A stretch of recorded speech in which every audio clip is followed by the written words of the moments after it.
आप इधर बैठो भाई, प्लीज़ बैठिए साहब। ये होने के बाद करेगा भाई। अच्छा अच्छा, एक होने के बाद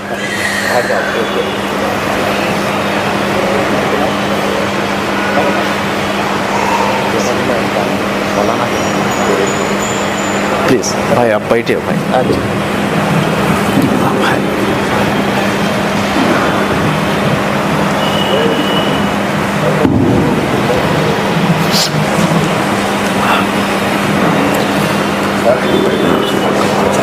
अच्छा भाई भाई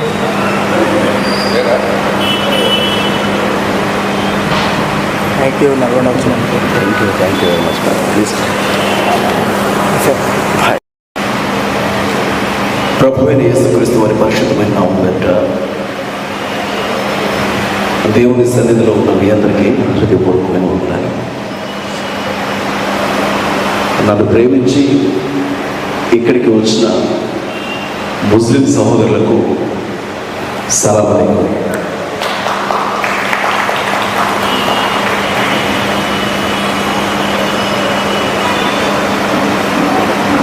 ఈరోజు ఉదయం పూట లేవగానే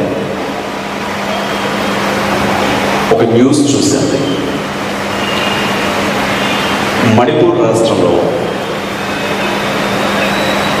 కాలువలో ఒక 2 శవాలు కొట్టుకొని వస్తున్నాయి.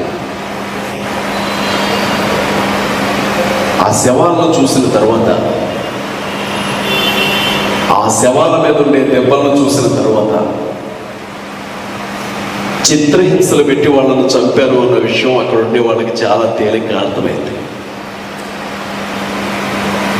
ఆ 2 శవాలను చూస్తున్నటువంటి మిగిలినటువంటి వారు మరొక 4 కోసం కాలువంతా వెదగడం మొదలుపెట్టారు. సాయంకాలం కల్లా మరొక 4 శవాలు అదే కాలువలో కొట్టుకుంటూ వచ్చాయి. మొత్తం 6 శవాలు. యేసుక్రీస్తు ప్రభువు నమ్ముకున్నందుకు నిర్దాక్షిణ్యంగా చంపి కాలువలో పడేస్తే ఆ శవాలను చూసిన తర్వాత ఏం చేయాలో తెలియని ప్రజలు ముఖ్యమంత్రి ఇంటిని ముట్టడించారు. ఈరోజు మంత్రుల ఇళ్ల చుట్టూ నిరసనలు తెలియజేస్తున్నారు, ఎమ్మెల్యేల ఇళ్ల చుట్టూ నిరసనలు తెలియజేస్తున్నారు, అధికారుల ఇళ్ల చుట్టూ నిరసనలు తెలియజేస్తున్నారు. సరిగ్గా ఇప్పటికీ 15 రోజుల క్రితం సిఆర్పిఎఫ్ జవాన్లు మణిపూర్లో జరుగుతున్నటువంటి గొడవల గురించి భద్రత కోసం, కాపుదల కోసం వెళ్ళి అక్కడ జరిగిన హింసలో ఒక 10 మంది కుకీ యువకులను, అంటే క్రైస్తవ యువకులను కాల్చి చంపారు. 10 మంది చనిపోయారు.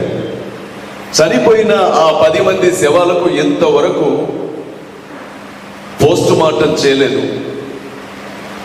ఏమైందో తెలియదు. నిన్న పోస్ట్ మార్టం చేసిన తర్వాత మణిపూర్ రాజధాని ఇంపాల్ దగ్గరికి విమానంలో ఆ శవాలను తరలిస్తే, దయచేసి మా బిడ్డల శవాలను మాకు అప్పగించండి అని అక్కడ ఆడబిడ్డలు కూర్చొని ఏడుస్తున్నారు. ఇలా ఉంది మన దేశం ఇప్పుడు.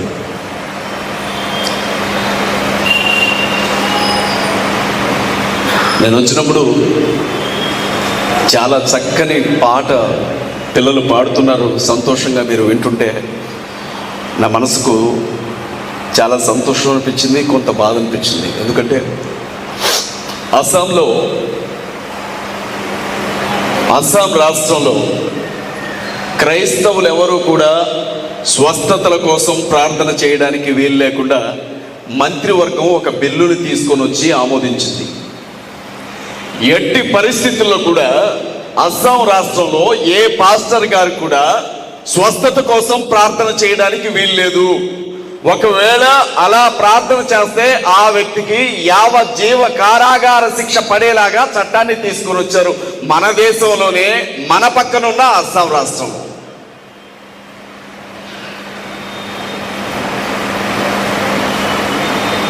ఉత్తరప్రదేశ్ రాష్ట్రంలో సుమారు 750 మంది పాస్టర్లు 4 నెలల వ్యవధిలో అరెస్ట్ చేయబడ్డారు. కారణం వాళ్ళ చేతుల్లో బైబిల్ ఉంది అని. పోలీసులు నాకు బాగా జ్ఞాపకం అండి. నక్సల్స్ గ్రామాల్లోనికి వచ్చారేమో నా అనుమానంతో ఇంటింటికి వెళ్ళి తలుపులు కొట్టి నక్సలైట్లు ఎవరైనా మీ ఇంట్లో ఉన్నారా అని చెక్ చేసి వెళ్ళేవాళ్ళు కదా. అలాగే క్రైస్తవుల ఇళ్ళు చెక్ చేస్తున్నారు, మీ ఇంట్లో పాస్టర్ ఉన్నాడా, ఆ పాస్టర్ చేతిలో బైబిల్ ఉందా. అలా దొరికితే అతన్ని అరెస్ట్ చేసి గ్యాంగ్స్టర్ల మీద పెట్టిన కేసులు నమోదు చేస్తున్నారు ఉత్తరప్రదేశ్లో. మత మార్పిడి నిరోధక బిల్లు అనే ఒక చట్టాన్ని తీసుకొని వచ్చారు. దాని ప్రకారంగా ఏ వ్యక్తి అయినా మరొక వ్యక్తికి యేసు క్రీస్తు ప్రభువు గురించిన సువార్తను ప్రకటిస్తే అది యావజ్జీవ కారాగార శిక్ష పడేంత నేరం మన పక్కనే ఉండే ఉత్తరప్రదేశ్లో.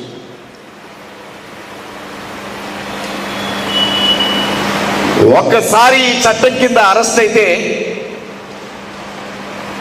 ఆ చట్టం క్రింద అరెస్ట్ అయినటువంటి వ్యక్తి, కేసు పెట్టిన వ్యక్తికి 10 లక్షల రూపాయల జరిమానా చెల్లించాల్సి ఉంటుంది. యావజ్జీవ కారాగార శిక్ష. నేను మీతో చెప్తుంది ఎక్కడో ప్రపంచంలో ఇతర దేశాల్లో ఎక్కడో అడవుల్లో ఎక్కడో ఎడారుల్లో ఎక్కడో కాదు, భారతదేశంలో మనతో పాటు కలిసిమెలిసి బ్రతుకుతున్న మన పక్క రాష్ట్రాల్లో క్రైస్తవ సేవకులు అనుభవిస్తున్నటువంటి పరిస్థితులు ఇవి. యూపీ మీరు వినే ఉంటారు, దావూద్ ఇబ్రహీం, మీరు వినే ఉంటారు షకీల్ భాయ్, వీళ్ళందరూ కూడా గ్యాంగ్స్టర్స్. వాళ్ళ మీద పెట్టిన కేసులు పాస్టర్స్ మీద పెడుతున్నారు. ఇప్పుడు బయటకు వచ్చే పరిస్థితి లేదు. చిన్న ఇన్సిడెంట్ చెప్తాను మీకు. నేపాల్ నుంచి ఆంధ్రాకు వస్తున్నాడు పాస్టర్ గారు. సరిహద్దు రాష్ట్రంలో దిగాడు అతను, యూపీలో దిగాడు. దిగి బైబిల్ పట్టుకొని వెళుతున్నాడు అతను. దిగిన స్థలం నుంచి చేతిలో బైబిల్ ఉందన్న ఒకే ఒక్క కారణంతో అతన్ని అరెస్ట్ చేసి తీసుకుని వెళ్ళి జైల్లో వేశారు. దాదాపు హైకోర్టు బెయిలులా, జిల్లా కోర్టు బెయిలులా, సుప్రీంకోర్టు చుట్టూ తిరగంగా సంవత్సరంన్నరకి అతనికి బెయిల్ ఇచ్చింది సుప్రీంకోర్టు. ఇది యూపీ పరిస్థితి. రాజస్థాన్ పేరు మీరు వినే ఉంటారు. రాజస్థాన్ ఎవరైనా యేసుక్రీస్తుని నమ్మండి అని సువార్త ప్రకటించడానికి వస్తే వాళ్ళ కాళ్ళు చేతులు విరవండి, కేసులైతే ఎంతైనా నేను భరిస్తాను అని ఓపెన్ గా స్టేట్మెంట్ ఇచ్చినటువంటి రాష్ట్రం రాజస్థాన్. పక్కనే ఛత్తీస్గఢ్. యేసుక్రీస్తు ప్రభువుని నమ్ముకున్నటువంటి పాస్టర్స్ ని మందిరాల్లోనికి వెళ్ళి కొడుతున్నారు, మీరు చూసే ఉంటారు న్యూస్. యేసుక్రీస్తు ప్రభువుని నమ్ముకున్న వారిని గర్వోపసి పేరుతో క్రీస్తును వదిలిపెట్టి వెనక్కి రాకపోతే వాళ్ళ పంట పొలాలు కోసేస్తున్నారు ఛత్తీస్గఢ్ రాష్ట్రం. ఇది ఎంత పిచ్ స్టేజ్కి వెళ్ళిందంటే, ఛత్తీస్గఢ్ లో గుర్రా అనే ఒక గ్రామం ఉంది. జనవరి 1, 2023 జనవరి 1 జరిగింది ఇన్సిడెంట్.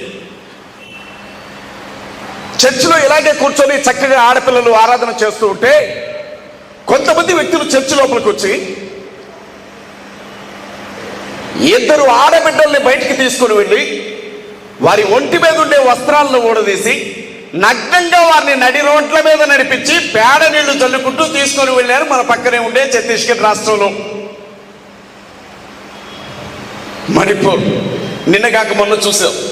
టీచర్ మా ఇంట్లో ఉందంట, స్కూల్లో పాఠం చెప్పి ఇంటికి వచ్చి కూర్చుందంట. ఆ ఇంట్లోకి వచ్చేసారు డైరెక్ట్ గా. ఆ తల్లి ఎక్కడికైనా పారిపోతుందేమోనని చెప్పి మోకాళ్ళ క్రింద బుల్లెట్లతో కాల్చారు ఆవిడ్ని, ఎక్కడికి వెళ్ళిపోయే అవకాశం లేకుండా. ఆవిడ్ని కాల్చి ఒంటి మీద ఉండే వస్త్రాలు లాగేసి ఆవిడ్ని సామూహిక మానభంగం చేసి ముక్కలుగా ఆవిడ బ్రతుకుండగానే నరికి అదే ఇంట్లో నిప్పు పెట్టి తగలబెట్టారు. ఇది జరిగి 4 రోజులు కూడా కావట్లా.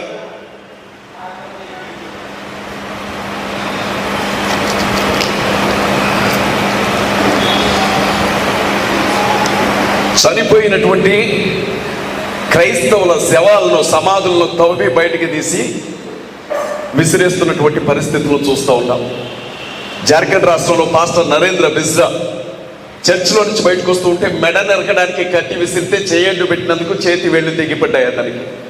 తమిళనాడు రాష్ట్రంలో పాస్టర్ గారు ఆయన చంపి ప్రార్థనా మందిరంలోనే వేలాడదీశారు. తెలంగాణలో, ఆంధ్రాలో ఏం జరుగుతుందో మీ అందరికీ బాగా తెలుసు, ప్రత్యేకంగా చెప్పాల్సిన అవసరం లేదు. ఢిల్లీ నడిబొడ్డున మహామండలేశ్వర్ అనే స్వామీజీ ఒక పెద్ద మీటింగ్ ఏర్పాటు చేసి కొన్ని వేల మంది ప్రజలు, అధికారులు, పోలీసులు, ప్రజాప్రతినిధులు చూస్తూ ఉన్నప్పుడు భారతదేశంలో ఉండే ముస్లింలను చంపడానికి హిందువుల కుర్రాళ్ళు సిద్ధం కావాలి అని పిలుపునిచ్చాడు. అతని మీద ఇంతవరకు ఒక్క కేసు కూడా నమోదు చేయలే. మహారాష్ట్ర రాజధాని ముంబైలో మన ఎమ్మెల్యే రాజాసింగ్ క్రైస్తవ యువకుల గురించి, ముస్లిం యువకుల గురించి ఇదే మాట మాట్లాడాడు. చంపడానికి హిందువులు కత్తులు కొనుక్కోండి అని. ఇంతవరకు అతని మీద ఒక కేసు నమోదు చేయాల. ఇది ఎంత దూరం పోయింది అంటే, ఎవడో శత్రు దేశం వాడెవడైనా వచ్చి మన మీద పడితే ప్రాణాలకు తెగించి మనం కొట్లాడొచ్చు. వాడు మన శత్రువు, మన దేశానికి శత్రువు అని. కానీ అన్నా అని పిలిచేవాడు, అమ్మ అని పిలిచేవాళ్ళు, చెల్లి అని పిలిచేవాళ్లే కత్తులెత్తితే ఏమైపోవాలి ఆ దేశంలో? మీకు ఒక విషయం చెప్తాను. నేను ఒక పాస్టర్ని మాత్రమే కాదు, నేను ఒక లాయర్ని. భారతదేశానికంటూ ఒక రాజ్యాంగం ఉంది. ఈ రాజ్యాంగం ప్రకారంగా ఈ దేశంలో పుట్టి పెరిగిన ప్రతి ఒక్కరికి వారికి నచ్చిన దేవుణ్ణి నమ్ముకొని ప్రకటించుకునే హక్కు ఉంది ఆర్టికల్ 25 ప్రకారంగా. అది ఇండియన్ కాన్స్టిట్యూషన్, భారతదేశ రాజ్యాంగం. నీకు నచ్చిన మతాన్ని నువ్వు స్వీకరించవచ్చు. నువ్వు స్వీకరించిన మతాన్ని నువ్వు ఎక్కడైనా ప్రచారం చేసుకోవచ్చు. ఇది రాజ్యాంగమే నీకు ఇచ్చే హక్కు. దీనికి పోలీసులు పర్మిషన్ ఇవ్వాల్సిన అవసరం లేదు. కానీ ఇవాళ సువార్త ప్రకటన కోసం క్రైస్తవులు బయటికి వెళ్ళగానే ప్రతి ఒక్కరు అడుగుతున్న మాట, నీకు పర్మిషను ఎవడిచ్చాడు? వీడంటే బుద్ధి లేదు, వీడు అడుగుతాడు. మరి పోలీసులకు తెలియదా రాజ్యాంగమే ఇచ్చింది పర్మిషన్ అని? ఆ విషయం పోలీసులకు తెలియాలి కదా. రెండో విషయం గమనించండి, మనకు మత స్వాతంత్రపు హక్కు ఉంది. మనకు నచ్చిన మతం. నేనున్నానమ్మా, మా నాన్నగారు హిందుత్వానికి సంబంధించిన వారు, యేసుక్రీస్తు ప్రభువుని నమ్ముకున్నారు. యేసుక్రీస్తు ప్రభువుని నమ్ముకుంటే మా నాన్న హిందుత్వంలో ఉండడానికి వీల్లేదని కులంలో నుంచి వెలేశారు. మేమందరం కూడా యేసుక్రీస్తులో పెరిగాం. మేము క్రీస్తులోనే బతికాం, క్రీస్తులోనే పెరిగాం, క్రీస్తులోనే చనిపోతాం. రేపు నాకు నచ్చలేదనుకోండి, నేను వదిలిపెట్టి మళ్ళీ హిందుత్వంలోనికి వెళ్ళిపోతా. ఇది నా వ్యక్తిగతమైన విషయం. దీనికి ప్రభుత్వానికి ఏంటి సంబంధం? మనకు నచ్చిన మతంలో ఉండే హక్కు మనకు రాజ్యాంగం ఇచ్చినప్పుడు, నువ్వు కర్ర పట్టుకోనో, కత్తి పట్టుకోనో, తుపాకీ పట్టుకోనో నువ్వు క్రైస్తవ్యంలో ఉండడానికి వీల్లేదు, నువ్వు ఇస్లాంలో ఉండడానికి వీల్లేదు అని చెప్పే హక్కు ఎవరికి మాత్రం ఎవరిచ్చాడు? ఒకప్పుడు పేదరికం గురించి చర్చ జరిగేది దేశంలో, నిరుద్యోగం గురించి చర్చ జరిగేది దేశంలో, రైతన్నల ఆత్మహత్యల గురించి చర్చ జరిగేది దేశంలో, ఇళ్ల స్థలాల గురించి చర్చ జరిగేది దేశంలో, లంచగొండితనం గురించి చర్చ జరిగేది దేశంలో. కానీ ఇప్పుడు కేవలం మతం గురించి మాత్రమే మాట్లాడుతున్నారు. మీరు గమనించండి, ఎలాంటి పరిస్థితుల్లోనికి వచ్చాము అంటే, ఢిల్లీలో ఒక తల్లి, ముస్లిం సహోదరి, బాగా ఆకలేస్తోంది. ఆవిడికి ఒక స్వచ్ఛంద సేవా సంస్థ అన్నదాన కార్యక్రమాన్ని ఏర్పాటు చేసింది. అందరికీ అన్నం పెడుతున్నారు. అది హిందువులకో, క్రైస్తవులకో, ముస్లింలకో కాదు. అదొక government NGO, non gazetted organisation. అందరికీ భోజనం పెడుతున్నారు. అందరూ నిలబడేసరికి మరి ఆ తల్లికి ఎంత కష్టం అనిపించిందో, ఆకలితో వెళ్ళి ప్లేట్ పట్టుకొని నిలబడ్డది లైన్లో. నిలబడితే ఆ భోజనం చేస్తున్నటువంటి వ్యక్తి ఆ తల్లి వేసుకున్నటువంటి ఆ బుర్ఖాను చూశాడు. చూసి దగ్గరికి వెళ్ళి, నువ్వు రాముడికి జై కొట్టు అన్నాడు. మీరు ఒక విషయాన్ని గమనించాలి. ప్రైజ్ ద లార్డ్ జీసస్ అని చెప్పాలా? అల్లాహు అక్బర్ అనాలా? జై శ్రీరామ్ అనాలా? అనేది మనిషికి సంబంధించిన విషయం. ఇంకెవడు కూడా అది బలవంతం చేయడానికి వీలు లేదు. ఆ తల్లి ఆకలితో ఉండడానికైనా ఇష్టపడింది, కానీ నేను జై కొట్టను అని చెప్పింది. కొడితే వాడేమన్నాడంటే, మా దేవుడికి జై కొట్టకపోతే నువ్వు లైన్లో ఉండొద్దు, వెళ్ళిపో అన్నాడు. అన్నప్పుడు ఆ తల్లి, ఇది ఎవరో స్వచ్ఛంద సంస్థ ఏర్పాటు చేసిన అన్నదాన కార్యక్రమం, ఒక ముద్ద అన్నం పెట్టండి, మీది కాదు కదా అని అంటే, ఇది మా బాబు సొమ్మే, నువ్వు ఇక్కడి నుంచి వెళ్ళిపో అని ఆ తల్లిని పంపించారు. నాకు చాలా కష్టం అనిపించింది. చిన్న చిన్న పిల్లలు నడి రోడ్డు మీద ఇవాళ టోపీ నెత్తి మీద పెట్టుకుంటే అతను దేశద్రోహి అన్నట్లుగా చూస్తున్నారు. కొంచెం గడ్డం పెంచుకొని కనబడితే అతనికి పాకిస్తాన్ కోసమే పనిచేస్తున్నాడు అన్నట్లు చూస్తున్నారు. బైబిల్ గ్రంథం చేతిలో కనబడితే వీడిని ఎలా కొట్టాలి అని చూస్తున్నారు. ఇవాళ ఎంత దారుణమైనటువంటి స్థితిలోనికి వెళ్ళిపోయామంటే, కలకల్లాడుతున్నటువంటి ఈ మందిరం ఇంకొక 5 ఏళ్ల తర్వాత ఇలాగే ధైర్యంగా ఆరాధన చేసుకోగలుగుతుందా లేదా అనేది మనం చెప్పలేం. ఆ స్థితిలోనికి వచ్చేసాం. మీకు తెలుసో తెలీదో, భారతదేశ రాజ్యాంగాన్ని మారుస్తూ మనుధర్మశాస్త్రాన్ని రాజ్యాంగంగా చేస్తూ సుమారు 200 మంది స్కాలర్స్ ఒక పుస్తకాన్ని తయారు చేశారు, రాజ్యాంగాన్ని. ఈ విషయం మీతో ఎందుకు చెప్తున్నానంటే, ఇండియన్ కాన్స్టిట్యూషన్, భారత రాజ్యాంగాన్ని మార్చాలి అన్న మాట వినబడితేనే అతన్ని అరెస్ట్ చేస్తారు. అలాంటిది ఏకంగా రాజ్యాంగం ఉండగానే దాని స్థానంలో మనుధర్మ శాస్త్రాన్ని, హిందూ దేవీ దేవతల బొమ్మల్ని కలుపుతూ ఓ కొత్త రాజ్యాంగాన్ని తయారు చేసామని చెప్పినా ఇంతవరకు వారి మీద ఒక్క కేసు కూడా పెట్టలేదు. మీరు గమనించాల్సిన విషయం ఏంటంటే, ఈ దేశంలో ఉండే క్రైస్తవులకి, ముస్లింలకి ఉండే ఓటు హక్కు రద్దు చేస్తామని ఓపెన్ గా వాళ్ళు మాట్లాడుతున్నారు. క్రిస్టియన్స్ కి, ముస్లింస్ కి ఓటు వేసే హక్కు ఈ దేశంలో ఇక ఉండదు అని వాళ్ళు ఓపెన్ గా చెప్తున్నారు. ఇవాళ ఒక పెద్ద ఆయన ప్రభుత్వ ఉద్యోగాల్లో కానీ, ఎమ్మెల్యేలుగా, ఎంపీలుగా, మంత్రులుగా కానీ, దేశానికి సంబంధించిన కీలక పదవుల్లో కానీ మా హిందువులు మాత్రమే ఉండేలా మేము ఇక చర్యలు తీసుకోబోతున్నామని చెప్తున్నాడు. అంటే నాకు తెలిసి మనం అందరినీ ప్రేమిస్తాం, హిందువులను ప్రేమిస్తాం, ముస్లిం సహోదరులను ప్రేమిస్తాం, క్రైస్తవులను ప్రేమిస్తాం, అసలు దేవుడే లేడు అని చెప్పే వ్యక్తులను కూడా ప్రేమిస్తాం. ఇది మన జీవితానికి ఏ రోజు అడ్డురాల. 4 గోడల లోపలికి వచ్చిన తర్వాత మనకు నచ్చిన దేవుణ్ణి నమ్ముకునే వాళ్ళం, ప్రార్థన చేసుకునే వాళ్ళం. కానీ ఆ పరిస్థితి రాబోయే రోజుల్లో ఇక మనకు ఉండదు అని చెప్పడానికి నేను ఇక్కడికి వచ్చాను. మన తెలంగాణలో నిర్మల్ జిల్లా, కేటీఆర్ గారు ప్రాతినిధ్యం వహించిన జిల్లా చదల్పూర్ అనే ఒక ఊరుంది. అక్కడ ఒక పాస్టమ్మ చనిపోయింది. చనిపోయిన పాస్టమ్మని సమాధి చేశారు. ఆ చుట్టుపక్కల ప్రాంతంలో ఉన్నటువంటి ఆర్ఎస్ఎస్కి సంబంధించిన కార్యకర్తలు వచ్చి ఆ శవాన్ని బయటికి తీయాలి అని పట్టుబట్టారు. ఎందుకు అని అడిగితే, ఒక క్రిస్టియన్ శవం మా ఊరిలో ఉంటే మా ఊరికి అరిష్టం అంటారు వాళ్ళు. ఇది ఎప్పుడో జరగలే, 1 year అవుతుంది. ఒక క్రైస్తవురాలి శవం మా ఊరిలో ఉంటే మా ఊరికి అరిష్టం అన్నారు. సిఐలు వచ్చారు, డిఎస్పీలు వచ్చారు, ఎస్పీ వచ్చాడు. జిల్లా స్థాయిలో పెద్ద ఎత్తున భద్రత ఏర్పాటు చేసిన ఆవిడ శవాన్ని సమాధిలో నుంచి తీసి ఊరవతలకు పంపే వరకు వాళ్ళు ఊరుకోలేదు. హైదరాబాద్ లో మొన్న జాన్వాడలో ఏం జరిగిందో మీరు చూసారు. సీసీ రోడ్డు వేస్తుంటే చర్చ్ అడ్డొచ్చిందట. చర్చిని ఎలా పడగొట్టాలో అర్థం కాక నెమ్మదిగా గొడవ పెట్టుకున్నారు. 18 మంది దళిత యువకులను ఉరికిచ్చి ప్రార్థనా మందిరంలోనే తలలు పగలగొడితే 300 మంది తలలు పగలగొడితే 18 మందిని కలిపి 300 మంది కొడితే 3 మీదో 4 మీదో కేసులు పెట్టి చేతులు దులుపుకున్నారు మన ముఖ్యమంత్రి గారు. ఇవాళ ఎక్కడలే చెప్పండి, నల్గొండలో మీరు చూడలేదా? నీకు పర్మిషన్ ఎవరు ఇచ్చారు అంటాడు వీడికి అసలు ఏ తెలియదు, బి తెలియదు వీడికి. కానీ రోడ్డు ఎగ్గానే వీడు ఏమంటాడు తెలుసా, నీకు పర్మిషన్ ఎవరు ఇచ్చాడు అంటాడు వీడు. ఎలాంటి పరిస్థితుల్లోకి వెళ్ళిపోతున్నామో చూడండి. వీటన్నిటి వెనుకున్నాం ఆ ఉద్రేకం, ఆ విద్వేషం ఒకటే. నేను ఓపెన్గా చెప్తున్నాను, ఏంటో తెలుసా, దళితులు అంటరాని వాళ్ళు అని అందరూ అనుకునేవాళ్ళు. ఎస్సీ ప్రజలంటే అంటరాని వాళ్ళు ఊర్లోనికి రాకూడదు, బడిలోనికి రాకూడదు, గుడిలోనికి రాకూడదు. నిన్నే చూశాను పేపర్ స్టేట్మెంట్. మీలో ఎంతమంది దళిత బిడ్డలు ఉన్నారు నాకు తెలియదు. దళితులు గుడిలోకి వస్తున్నారని చెప్పి దేవుణ్ణి దాసేశారు పూజారులు. దళితులు గుడిలోకి వస్తున్నారని దేవుణ్ణి దాసేశారు పూజారులు. దేశానికి స్వతంత్రం వచ్చి 76 ఏళ్ళు గడుస్తున్నాయి. ఈ రోజుకి మన పరిస్థితి అదే. ఇప్పుడు ఏంటంట, మూతి చుట్టూ ముంత కట్టుకునే రోజుల్లోనికి మళ్ళీ మనం వెనక్కి వెళ్ళాలి. మొల చుట్టూ తాటాకులు కట్టుకునే రోజుల్లోనికి మళ్ళీ మనం వెనక్కి వెళ్ళాలి. శూద్రులుగా, అతిశూద్రులుగా, పంచములుగా మిగిలిపోయే రోజుల్లోనికి వెనక్కి వెళ్ళాలి.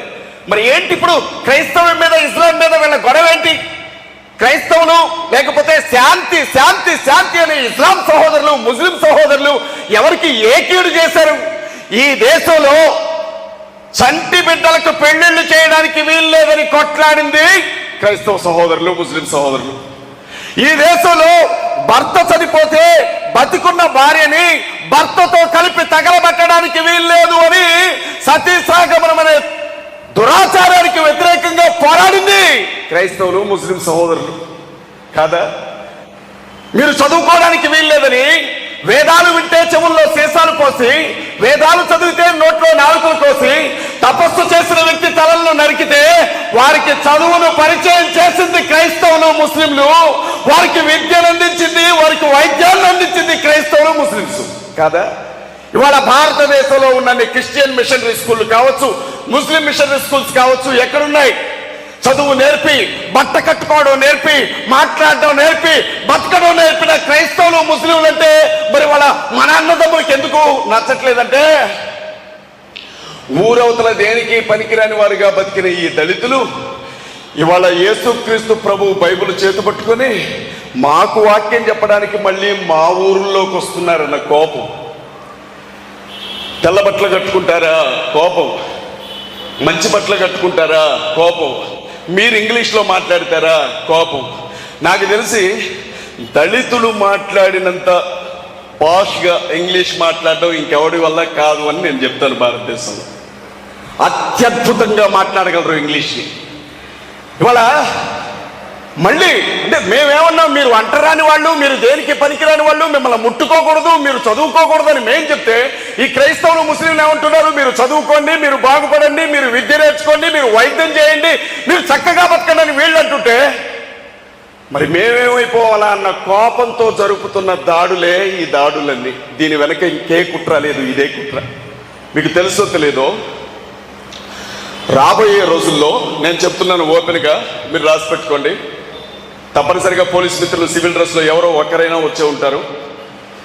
ఇంటెలిజెన్స్ మిత్రులు కూడా ఎవరో ఒకరు అజయ్ బాబు ఏం మాట్లాడుతున్నాడని వినడానికి వచ్చే ఉంటారు.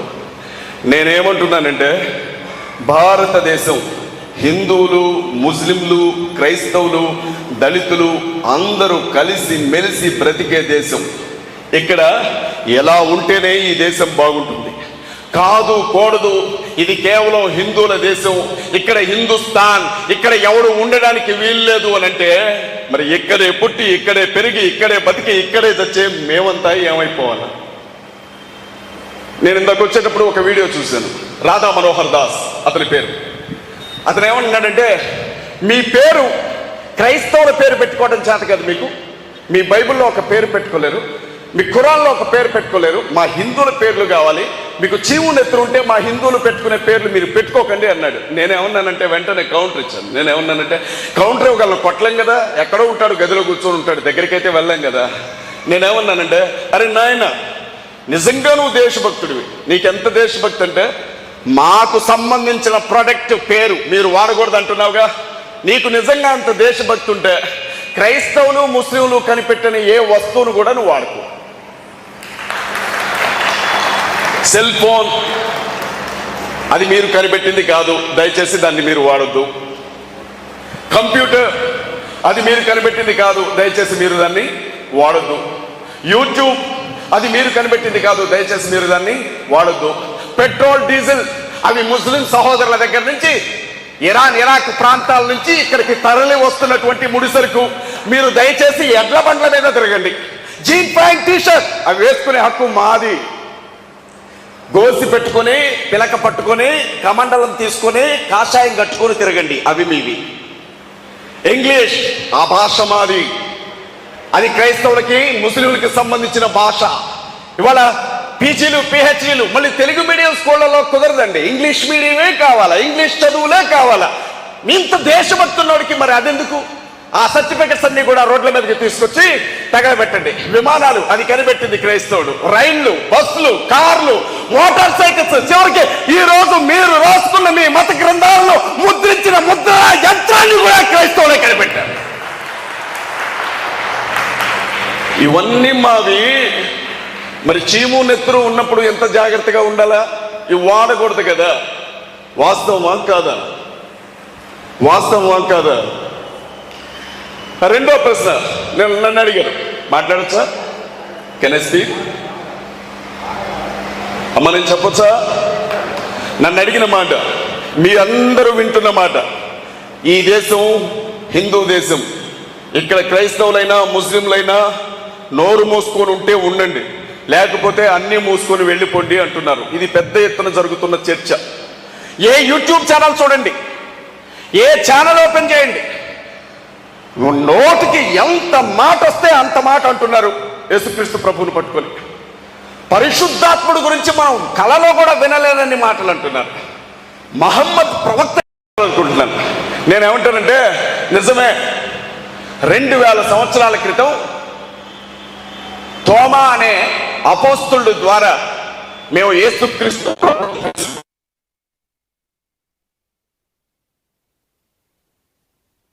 ఆ వెలుగులోనికి వచ్చేసాం.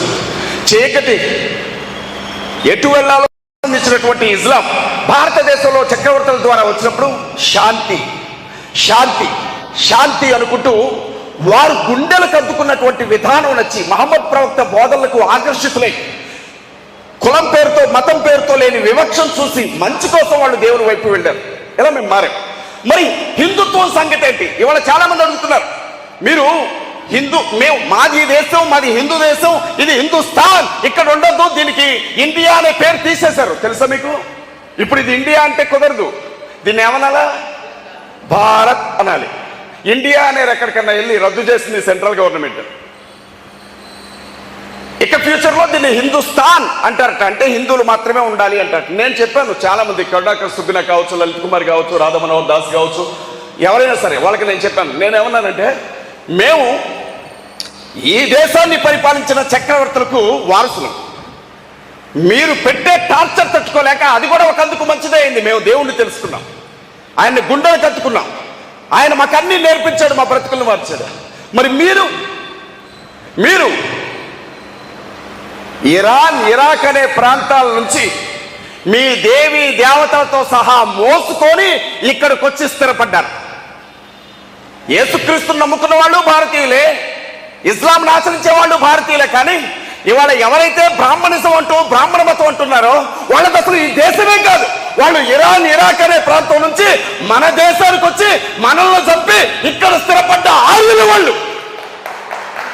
ఇది హిందుస్థాన్ ఎలా అవుతుంది? కబరస్థాన్ ఎలా అవుతుంది? ఇది భారతదేశంగా, జంబూ ద్వీపంగా మాత్రమే ఉంటుంది. ప్రపంచంలో అమెరికాకి వెళ్ళండి, ఇది క్రిస్టియన్ కంట్రీ అంటారు. ఇరాన్కి వెళ్ళండి, ఇది ముస్లిం కంట్రీ అంటారు. ఇజ్రాయెల్కి వెళ్ళండి, ఇది యూదుల దేశం అంటారు. ఒక్క భారతదేశానికి రండి, ఇది ప్రపంచమే తల వంచి చూసే ప్రజాస్వామ్య దేశం అని చెప్తారు. వాడంటాడు సెక్యులర్ కుక్కలు అంటాడు. ప్రజాస్వామ్యం గురించి మాట్లాడే వాళ్ళని కుక్కలు అంటున్నాడు వాడు ఓపెన్ గా. మొన్న మధ్య భారతీయ జనతా పార్టీ ఎంపీ సుబ్రహ్మణ్య స్వామి సుప్రీంకోర్టులో పబ్లిక్ ఇంట్రెస్ట్ లిటిగేషన్ ఒకటి దాఖలు చేశాడు. ఏమనంటే రాజ్యాంగ పీఠికలో సెక్యులర్ అనే పదాన్ని తీసేయండి, సెక్యులర్ అనడం వలన అందరూ కూడా ఈ దేశానికి ఏ మతం లేదు, అధికారిక మతం, అన్ని మతాలు సమానమే అంటున్నారు అని అంటే సుప్రీంకోర్టు జడ్జి ఏమన్నాడు తెలుసా? నీకెవరో తల తిరుగుతుందా? ఇది ప్రజాస్వామ్య దేశం అన్నాడు. ఇప్పుడు చెప్పండి, వీడి ప్రకారంగా సెక్యులర్ అని మాట్లాడేవాళ్ళు, ప్రజాస్వామ్యం అని మాట్లాడే వాళ్ళు అందరూ కుక్కలే అయితే సుప్రీంకోర్టు న్యాయమూర్తి కుక్కరా వీడి ప్రకారంగా? ఏ పోలీసులు అరెస్ట్ చేయరా వాడిని? చేయరు. ఏ విధమైన కేసులు ఉండవు. ఇవాళ నేను చెప్తున్నాను క్రిస్టియన్ ఆడబిడ్డల్ని ఒకవైపు మానభంగాలు చేస్తుంటే మరొక వైపు ఢిల్లీ వేదికగా, భారతదేశ రాజధాని ఢిల్లీ వేదికగా భారతదేశంలో ఉండే ముస్లిం ఆడబిడ్డల్ని గ్యాంగ్ రేపులు చేయమని పిలుపునిచ్చింది బీజేపీ పార్టీ మహిళా విభాగం అధ్యక్షురాలు. ఇంతవరకు ఒక్క కేసు కూడా నమోదు చేయలేదు ఆవిడ మీద. ఎంత జరిగితే ఆ బైర్ నరేష్ పేరు విన్నారో లేదు, అయ్యప్ప గురించి ఏదో అన్నాడట, ఆయన కొట్టారు. నేనేమంటానంటే ఆయన నోరు జారేదో అన్నాడు, ఆయన దన్నారు. మరి రోజు పొద్దున్న లేచిన దగ్గర నుంచి మాకు ఇదే సుప్రభాతంగా ఎన్ని మాటలు. బైబిల్ గ్రంథం, హోలీ బైబిల్ అని కూడా అనకూడదు, దీన్ని హోలీ బైబిల్ అనాలి, హోలీ ఖురాన్ అనాలి. అలాంటి గ్రంథాల గురించి ఎలా మాట్లాడుతున్నారు? ఒక్క కేసు నమోదవుతుందా? నేను చెప్పాలనుకుంటున్నది ఒకటే, టార్గెట్ చేసి మనల్ని ఇబ్బంది పెడుతున్నారు. భారతదేశంలో ఉన్న రాష్ట్రాల్లో ఇప్పటికే 12 రాష్ట్రాల్లో మత మార్పిడి నిరోధక బిల్లులు వచ్చాయి. దాని ప్రకారంగా అక్కడ మత స్వేచ్ఛ అనేది ఇక ఉండదు. వీళ్ళు ఏమంటున్నారంటే బలవంత మత మార్పిడి ఎవడు చేయమన్నాడు మిమ్మల్ని అంటున్నాడు. సార్, నాకు 2 పిల్లలండి. మా బాబు రాజా ఇమ్మాన్యుయల్ చరణ్ 1 year, మా పాప ఆరాధ్య జాయస్ 4th year. వాళ్ళ అమ్మ దగ్గరికి తీసుకెళ్ళి పాలు తాగంటే వాడికి ఇష్టం లేకపోతే ఇలా అంటాడు, నువ్వు పాలు తాగరా అంటే వాడు ఇలా అంటాడు. ఆ పాప అన్నం తినమ్మా అని అంటే తినదు. నేను మధ్యాహ్నం వచ్చేటప్పుడు కూడా వాళ్ళమ్మ దేహశుద్ధి చేస్తుంది నా బిడ్డకి, అన్నం తింటావా లేదా అని. ఏమో తినట్లా, నోట్లో బలవంతంగా అన్నం పెడితే ఊసేస్తుంది. అరే 1 year లోపుండే ఒక అబ్బాయికి పాలు తాగించలేకపోతున్నాం బలవంతంగా, 4 సంవత్సరాల వయసులో ఒక బిడ్డకి అన్నం పెట్టలేకపోతున్నాం. బలవంతంగా మతం మారిస్తే దున్నపోతుల్లాగా ఉండే వీళ్ళు బలవంతంగా మతం మారిస్తే మారిపోతున్నారట. ఈ చెప్పడానికన్నా బుద్ధి ఉండొద్దు, ఈనేటోడికైనా సిగ్గు ఉండొద్దు. ఫస్ట్ ఎంత దారుణంగా మాట్లాడుతున్నారు. గుడ్డి వాదన అంటే చర్చకి నిలబడలేని వాదన, చట్టానికి నిలబడలేని వాదన తీసుకొని వచ్చి టార్గెట్ చేస్తున్నారు. ఇప్పుడు చేయాల్సింది ఒక్కటేనండి. మీకు ఒకప్పుడు భారతదేశంలో గుజరాత్ అంటే నాకు తగలబడిపోయిన ముస్లిం సహోదరుల శవాలే కనబడేవి. ఎంత దారుణంగా ముస్లిం సహోదరులను చంపారో నాకు తెలుసు. ఆ తర్వాత కాందమాల్ గురించి మాట్లాడినప్పుడు తగలబడిపోయిన క్రైస్తవుల ఇళ్ళు, వాళ్ళ శవాలు మీకు తెలుసు కదా. ఒరిస్సాలో ఒక పాస్టర్ గారిని తగలబెట్టి చంపేశారు, మినిస్ట్రీ చేయడానికి వచ్చిన ఆయన. ఎవరైనా ఆస్ట్రేలియా మిషన్, ఆయన కారులో ఆయన 2 బిడ్డలతో సహా ఉన్నప్పుడు డోర్లు వేసి పెట్రోల్ పోసి తగలబెడితే ఒళ్ళంతా కాలి తగలబడిపోతున్నటువంటి ఆ వ్యక్తి ఏడుస్తూ ఉంటే విపరీతంగా కారు చుట్టూ జై శ్రీరామ్ అనుకుంటూ తిరిగారట జనం. రేపు రాబోయే పరిస్థితులు ఎంత దారుణంగా ఉంటాయో ఒక్కసారి ఆలోచించు. నేను ఒక్కటి చెప్తున్నానండి చివరిగా, ముస్లిం సహోదరులు, క్రైస్తవ సహోదరులు విశ్వాసాన్ని బట్టి వేరు కావచ్చు, కానీ శారీరకపరమైన రక్త సంబంధాన్ని బట్టి అందరం కూడా అబ్రహాం గారి సంతానమే అన్న విషయాన్ని జ్ఞాపకం చేస్తున్నాం. నిజమైన దాయాదులు ఎవరైనా ఉన్నారు అంటే వాళ్ళు క్రైస్తవులు, ముస్లింసే. 10 మందికి మేలు జరగాలి అని కోరుకునే వాళ్ళు. చాలా మంది అంటారు వాళ్ళు జిహాద్ అనుకుంటూ చంపేస్తారు అని. అంటే యేసు రక్తమే చేయమనుకుంటూ చంపిన వాళ్ళు కూడా చాలా మంది ఉన్నారు. మీకు తెలుసో తెలియదు, టెర్రరిస్ట్ గ్రూపులే ఉన్నాయి చాలా ప్రాంతాల్లో. వాడెవడో బుద్ధిమాలినోడు చేశాడని అందరికీ అంటగడతాం అదాన్ని. మీకు ఈ మాట మీరు బాగా వినాలి. మీరు అనుకుంటున్నారేమో మేము బాగానే ఉన్నాం, కంఫర్టబుల్గా ఉన్నాం, క్రిస్టమస్ సీజన్లో ఉన్నాం, దేవుణ్ణి స్తుతించి ఆరాధించడానికి వచ్చాం అని మీరు అనుకుంటారేమో. మీకు తెలియకుండానే మీ కాళ్ళ క్రిందకి ఈ భయంకరమైన ప్రమాదం వచ్చి నిలబడింది. హైదరాబాద్లో ముత్యాలమ్మ గుడిని పగలగొట్టారు, మీకు తెలుసు కదా. ఆ టెంపుల్లో ఉండే విగ్రహాన్ని పడగొట్టారు. అప్పుడు ముస్లిం మత పెద్దలందరూ కూడా ఏమన్నారంటే, వాడు ముస్లిం అయినా సరే నడి రోడ్డు మీద వాడిని ఉరిదీయండి అని అడిగారు. ఏమడిగారో తెలుసా? హిందువుల విశ్వాసాలను కించపరిచే హక్కు ఎవరికి లేదు. వాడు ముస్లిం అయినా వాడిని అక్కడే ఉరిదీయండి, మీకు చేత కాకపోతే వాడిని మాకివ్వండి, మేము ఉరిదీస్తామని చెప్పారు. అంత ఉన్నతమైనది ఇస్లాం ధర్మం. ఆ తర్వాత వెంటనే చిత్తూరులో హనుమంతుడి విగ్రహాన్ని పగలగొట్టారు. పెద్ద ఎత్తున గొడవైంది.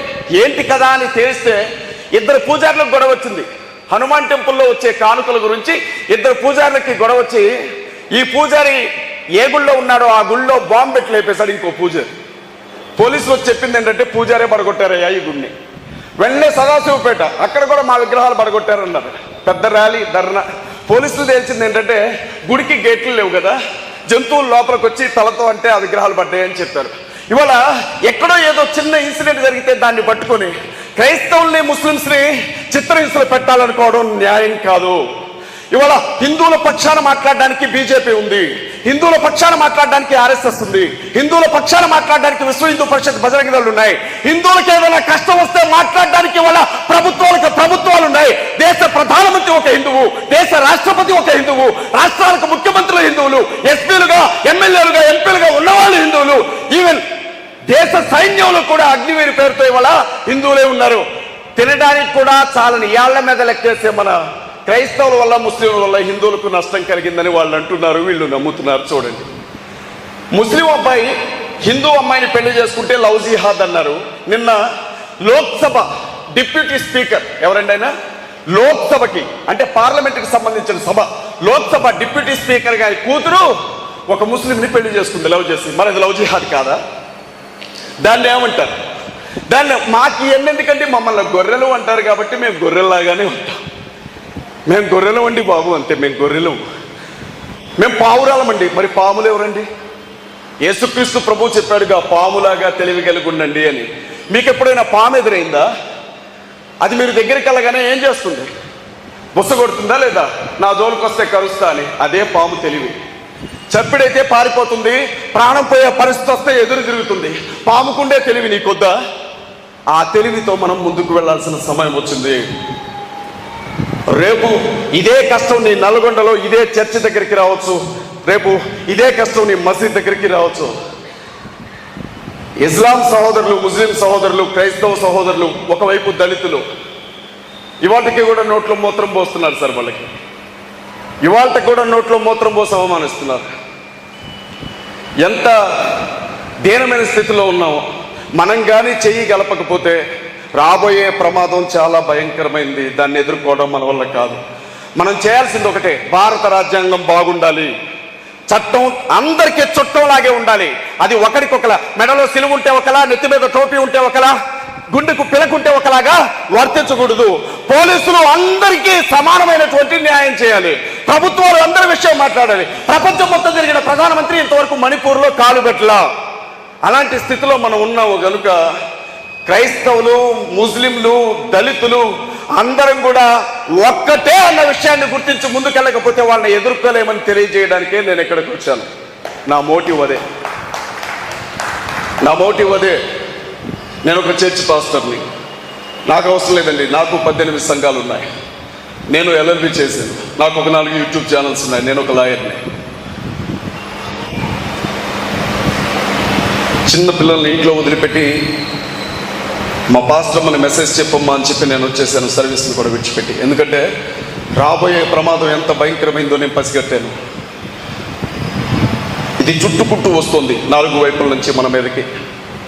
చిన్నప్పుడు స్కూల్లో ఆడుకునేటప్పుడు, అరే పలానా స్కూల్ వాళ్ళందరూ ఒక చోటకి రండి అని పిలిస్తే వాళ్ళందరూ వచ్చేసేవాళ్ళు గేమ్స్ జరిగేటప్పుడు. అలా వాళ్ళు ఏం చేస్తున్నారో తెలుసా? మన హిందువులంతా ఒకవైపు వచ్చేయండి అని పిలుస్తున్నారు.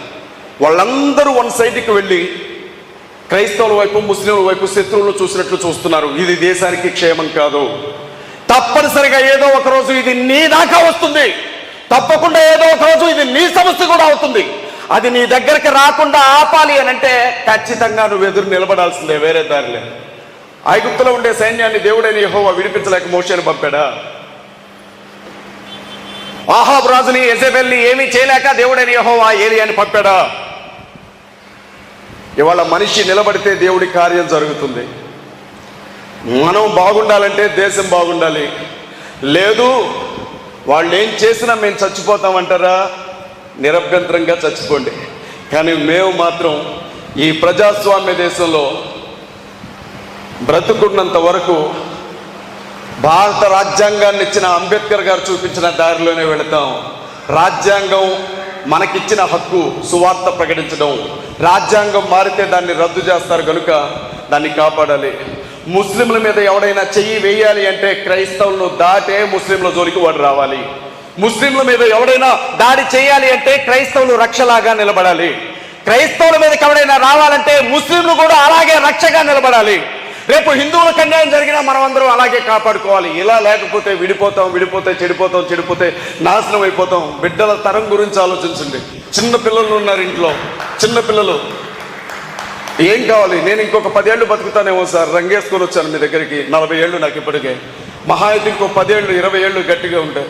నా చిన్న పిల్లలు సార్ ఇప్పటికే బయటికి వెళ్తే నన్ను ఎలా చూస్తున్నారంటే టెర్రరిస్ట్ని చూసినట్లు, ఓ దొంగను చూసినట్లు చూస్తున్నారు. నువ్వు పాస్టవా అనగానే నువ్వు పాస్టవా అని చూస్తున్నాను. నేను ఎవరింట్లో ఏం ఎత్తుకెళ్ళాను నాకు తెలియదు. ఇవాళ మరి ఈ పిల్లలు రేపు ఎలా బ్రతుకుతారు ఈ సొసైటీలో? నువ్వు ఇచ్చే ఆస్తులు తాగి నాశనం చేసుకుంటారు వాళ్ళు. కానీ ఒక మంచి సొసైటీని అప్పగించాల్సిన బాధ్యత మన మీద ఉందమ్మా. CMDF ఇదే క్రిస్టియన్ ముస్లిం దళిత్ డిఫెన్స్ ఫోర్స్, ఆత్మరక్షణ హక్కు. నువ్వెవరి జోలికి వెళ్ళకూడదు. కానీ నిన్ను చంపడానికి ఎవడైనా వస్తే ఎదురు తిరిగి నిన్ను నువ్వు కాపాడుకునే హక్కు నీకు రాజ్యాంగమే ఇచ్చింది. ఎవరైనా 4 వ్యక్తులు నిన్ను చంపడానికి వస్తే నువ్వు చచ్చిపోవాల్సిన అవసరం లేదు. నిన్ను నువ్వు కాపాడుకోవచ్చు, ఎదురు తిరగవచ్చు. అలా జరిగిన గొడవలో వాడి ప్రాణం పోయినా అది కేసులాగా పరిగణించదు కోర్టు. నీ ప్రార్థనా మందిరంలోనికి రావడానికి వాడికి ఎంత ధైర్యం? నీ ఇంట్లో ఆరాధన చేసుకుంటుంటే నీ అనుమతి లేకుండా ఇంట్లోనికి రావడానికి వాడికి ఎంత ధైర్యం? నీ మసీదు లోపలికి రావడానికి వాడికి ఎంత ధైర్యం? వాళ్ళ అయ్యప్ప గురించి మాట్లాడడానికి మనకి ఏ హక్కు లేదు. మన క్రీస్తు గురించి మాట్లాడే హక్కు కూడా వాళ్ళకి లేదు. అడక్కపోతే ఈ అరాచకాలకు అడ్డుండదు అన్న విషయాన్ని గుర్తుపెట్టుకోండి. నాకు ఈ అవకాశం ఇచ్చిన ప్రేమ్ గారికి, అలాగే భాయ్, సలాం అలైకుం భాయ్, ఇస్లాం సహోదరులు, ముస్లిం సహోదరులకి మిత్రులకి, దైవజనులకి, ప్రాణం కంటే నేను ఎక్కువగా ప్రేమించే యేసుక్రీస్తు వారి నామం పేట వందనాలు తెలియజేస్తూ మీకు ఒక్క వ్యక్తిని పరిచయం చేయాలి. మట్టి ప్రసాద్ గారు, తెలంగాణ రాష్ట్రానికి, ప్లీజ్ మట్టి ప్రసాద్ గారు తెలంగాణ రాష్ట్రానికి ఆయన అధ్యక్షులుగా ఉన్నారు, CMDFకి. మీకు తెలిసిన వారితో చెప్పండి, ధైర్యంగా మాట్లాడండి. ధైర్యానికి కోపం ఎక్కువ, సింహంలాగా నిలబడిద్ది. నిజాయితీకి, సత్యానికి ఉండే ధైర్యం అది. సింహంలాగా మాట్లాడండి. యేసయ్యను గొర్రెపిల్లలాగే కాదు, సింహం అని కూడా గుర్తించండి. ధైర్యంగా నిలబడండి. నాకు ఇచ్చిన అవకాశాన్ని బట్టి మీ అందరికీ కృతజ్ఞతలు తెలియజేసుకుంటూ సెలవు తీసుకుంటున్నాను. మీ అందరికీ నా హృదయపూర్వకమైన వందనాలు. అలాగే మన మధ్యలో మౌలానా యాసిర్ హుసేన్ గారు ఉన్నారు, ముస్లిం మత పెద్ద గారు. వారి ముందుకు వచ్చి కొన్ని మాటలు చెప్తారు.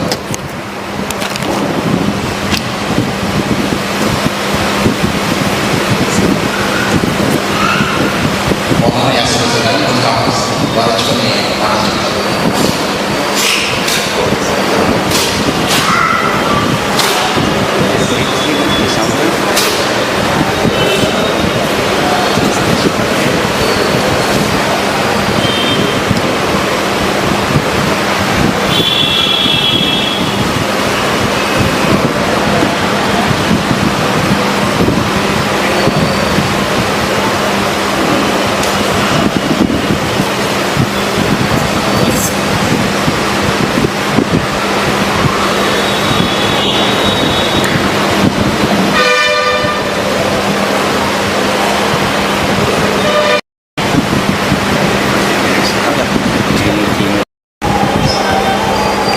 బిస్మిల్లాహిర్రహ్మానిర్రహీం.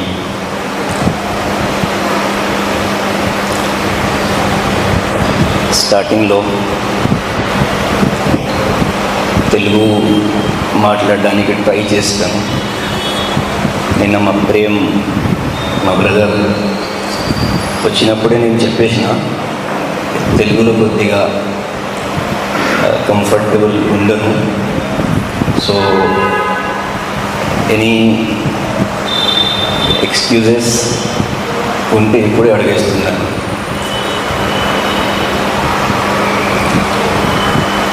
నా పేరు యాసిర్ హుసేన్. నేను నల్గొండలో రెహమానియా మస్జిద్, ఓల్డ్ సిటీ చౌరస్తా దగ్గర, అందులో నేను ఫ్రైడే ప్రేయర్ చేయించుతాను. ఖురాన్ మన అజయ్ సార్ హోలీ ఖురాన్ చెప్పాలని చెప్పారు, ఇంతకుముందే బై హార్ట్ చేసుకున్నాను. 9 years వరకు మన ఇస్లామిక్ స్టడీస్ కంప్లీట్ చేసిన తర్వాత 2010 నుంచి నేను ఫీల్డ్లో ఉన్నాను. ఈ ప్రోగ్రాం గురించి ఫ్రైడే మన ప్రేమ్ డీటెయిల్గా ఎక్స్ప్లెయిన్ చేసిండు. అది విన్న తర్వాత, టు బి ఫ్రాంక్, మార్నింగ్ 8 o'clockకి నాకు ఫ్లైట్ ఉంది. I have to go to Saudi Arabia. But programme ఇంత ఇంపార్టెంట్, సో అప్పుడే నేను డిసైడ్ చేసుకున్నాను తప్పకుండా ఈ ప్రోగ్రామ్కి హాజరవ్వాలి. సో ఇంకోటి ఏంటంటే సార్, మీ గురించి, మీ ఛానల్స్ గురించి నేను వినలేదు. బట్ చిట్టి వచ్చిన తర్వాత నేను సెర్చ్ చేశాను మీ గురించి. హార్ట్ఫుల్లీ చెప్పాలంటే ఈ 10 yearsలో నేను కలిసిన ఏ యువకుడైనా, ఏ పర్సనాలిటీ అయినా షార్ట్ టైంలో నన్ను ఇన్స్పైర్ చేస్తే మన Ajay Babu sir. So I appreciate your efforts. And ఈ topic Muslim, Christians and Dalit. Sir చెప్పినట్టు యాక్చువల్గా ఇండియన్స్, భారతీయులు, మనం ఈ వర్డ్ మనం వాడుతున్నాం ఇండియా అని, కానీ నెక్స్ట్ జనరేషన్కు ఇది భారతదేశం, భారత్ భారత్ భారత్ అని చెప్పాల్సిందే. ఇది మా బాధ్యత. మన మూల నివాసి by birth Indian, by nature Indian.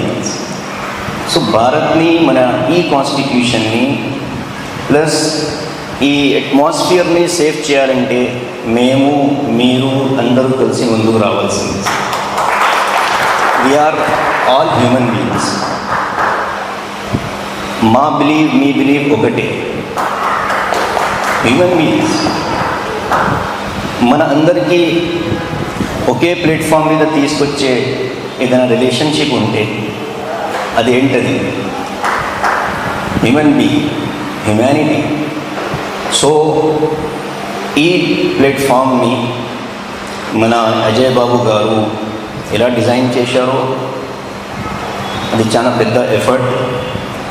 ఈ సమయంలో ఇండియాలో, మన భారతదేశంలో ఏ సొసైటీ అయినా సర్వైవ్ చేయాలంటే పక్క వాళ్ళ సపోర్ట్ గురించి ఆలోచించడం మర్చిపోవాలి. మన వాళ్ళున్నారు, వీళ్ళున్నారు, ఆ పొలిటికల్ పార్టీ మనకి, ప్లీజ్ ఇది మనం ఎప్పుడు మర్చిపోవాల్సిందే. మనకి మనమే సపోర్ట్ చేసుకోవాలి పరిస్థితిలో మనం వచ్చేసాం. మనం అంటున్నాను నేను, మనం అంటే ఈ ప్లాట్ఫామ్ మీద వచ్చిన వాళ్ళందరూ కలిసి మనం.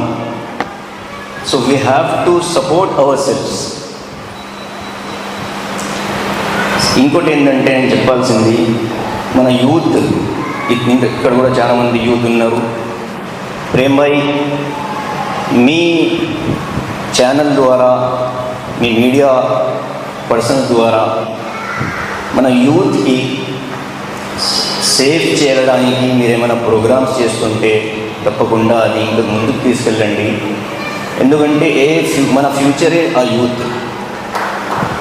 వాళ్ళు మనకి సపోర్ట్గా నిలబడితే మన సొసైటీ, మన థాట్స్, మన ఈ ప్లాట్ఫామ్ ఇంకా 100 years దాకా ఇట్లనే నిలబడుతుంది. ఏదైనా కావాలంటే మా తరపున, నా తరపున, మన పెద్దలు కూడా, మా శివ అడ్వకేట్ సార్ ఉన్నారు ఇక్కడ, చాలా డైనమిక్ పర్సనాలిటీ నల్గొండలో. యూత్కి ఒక ఐకన్ లాగా నిలబడతాడు. పబ్లిక్ సర్వీస్లో చాలా యాక్టివ్గా పార్టిసిపేట్ అవుతారు సార్. ఆయన ముందు చెప్తున్నాను, మీకేమైనా సపోర్ట్ కావాలంటే, మనకేమైనా సపోర్ట్ కావాలంటే మనం మీతోనే ఉన్నాము. So we should proceed, we have to move on. And Telangana, Andhra ఈ 2 స్టేట్స్ ఫస్ట్ ఆఫ్ ఆల్ మనం ప్లాట్ఫామ్ లాగా తయారు చేసి ఈ ఏరియాలో ఉన్న ముస్లిమ్స్ ప్లస్ మన క్రిస్టియన్స్, దళితులు, వీళ్ళందరినీ ఒక మంచి ప్లాట్ఫామ్ మీద తీసుకురావడం మీ ఎఫర్ట్స్ ఉన్నాయి. కానీ ఒక చిన్న, సార్ టు బి ఫ్రాంక్, ఇది ఒక non political, non religious programme sir. I'm right sir? Non political, non religious programme. So any political party or any political person, he is not allowed at any cost in our programs. I think it is better for us. So secondly ఏంటంటే sir, next programme ఇంకా చాలా పెద్ద అంతులో చేయాలి మీరు. నిన్న కూడా నేను చెప్పిన మా సోదరు వస్తే ఈ ప్రోగ్రామ్ ఒక పెద్ద కమ్యూనిటీ హాల్లో పెడతాం. అందులో ఓపెన్ డిస్కషన్. ఇక్కడ ఏంటంటే సార్, ఈ పవిత్రమైన ఒక ప్లేస్, స్పీడ్గా మాట్లాడాలన్నా మనకు కొద్దిగా అది ఉంటుంది. సో ఓపెన్ ప్లేస్ ఉండాలి, ఓపెన్గా మనం మాట్లాడుకోవచ్చు, ఈజీగా మూవ్ అవుదాం. మన అజయ్ బాబు గారు చాలా థ్యాంక్స్, మీరు నల్గొండకు వచ్చారు. నల్గొండలో ఫౌండేషన్ గురించి, మన ఈ ప్లాట్ఫామ్ గురించి మీరు పరిచయం చేయించారు. So I am here with you for any kind of support you should any time take with us, and my whole Muslim community is with you, because ఇది ఒక నాన్ పొలిటికల్ ప్లాట్ఫామ్ కాబట్టి ఎవరికైనా మన future safe కావాలంటే, మన పిల్లల future, ఒక చాలా చిన్న మాట చెప్పారు సార్, మా పిల్లలు వాళ్ళ ఫ్యూచర్, ఆ ఫ్యూచర్ సెక్యూరిటీ గురించి ఏంటి, హూ ఇస్ రెస్పాన్సిబుల్? మనమే రెస్పాన్సిబుల్. చాలా టైం మనం ఖరాబ్ చేసుకున్నాం, చాలా టైం అయిపోయింది. 77 years మనం ఇలాగే ఉన్నాం. There is no chance, there is no change, but chance is there.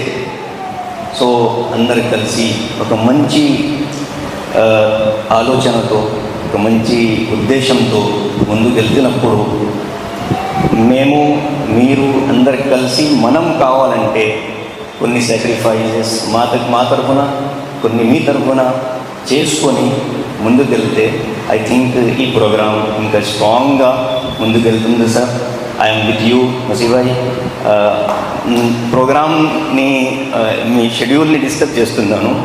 నాకు ఇచ్చిన టైంలో నేను మన మసీబాయ్కి ఒక 5 minutes ఇస్తున్నాను, ఎందుకంటే నా లాంగ్వేజ్ అర్థమైంది ఎలాగైందో మీకు.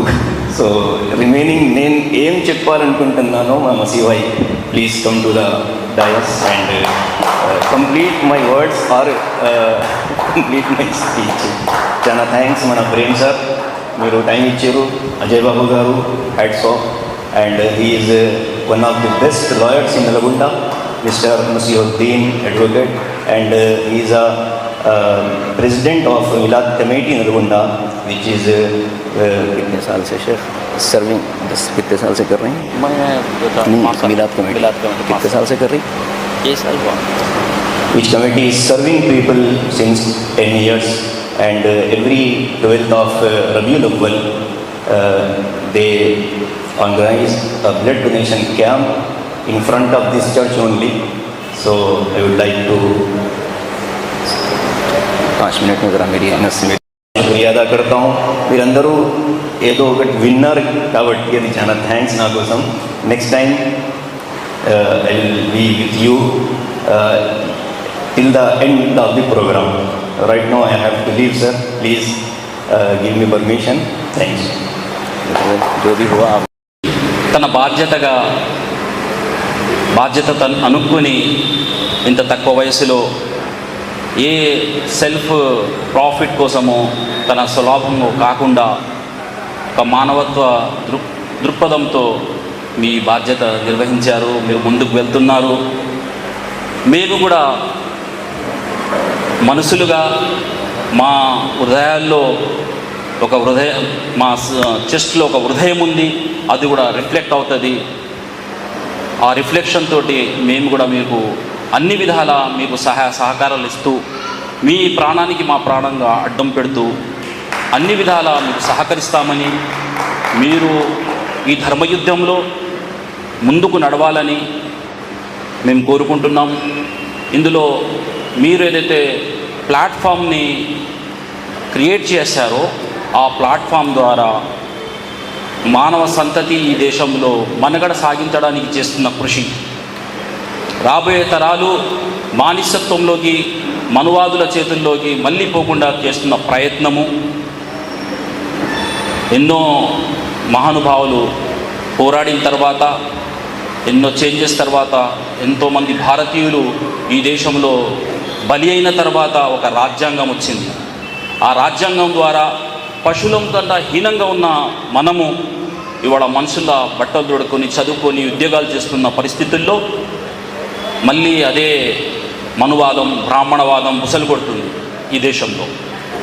దగ్గరగా అచీవ్ అవుతుంది, కానీ దాన్ని అడ్డుకోవడానికి మీరు మా అందరి తరపున మా హక్కుల కోసం, మా ప్రాణాల కోసం, మా భవిష్యత్తు కోసం ఏదైతే ప్రయత్నం చేస్తున్నారో అందులో ఈ చర్చ్ సాక్ష్యంగా, ఈ సాయంత్రం సాక్ష్యంగా ఇక్కడున్న మా నల్లగొండ ఆడబిడ్డలు మరియు యువకులు, ఫాస్టర్స్, ముస్లిం యువకులు, ఫాదర్స్ అందరూ మీకు తోడుగా ఉంటాము.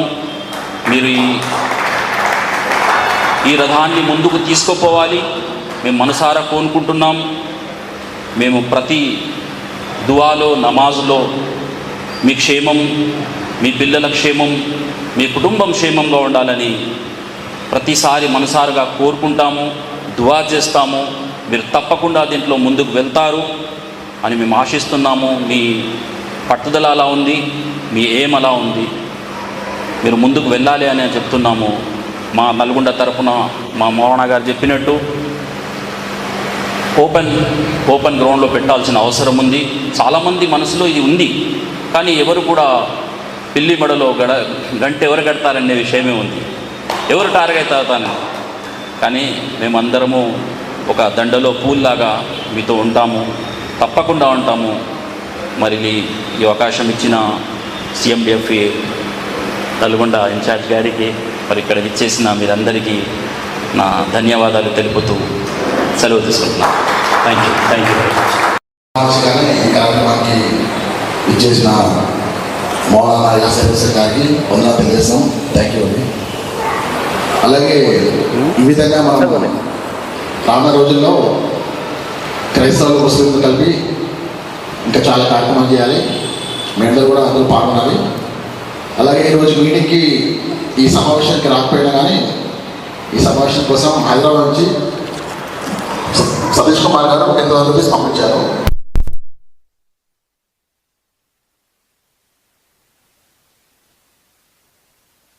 ఈ వాల్ పోస్టర్ చూసిన తర్వాత నాకేం అర్థం కాలే.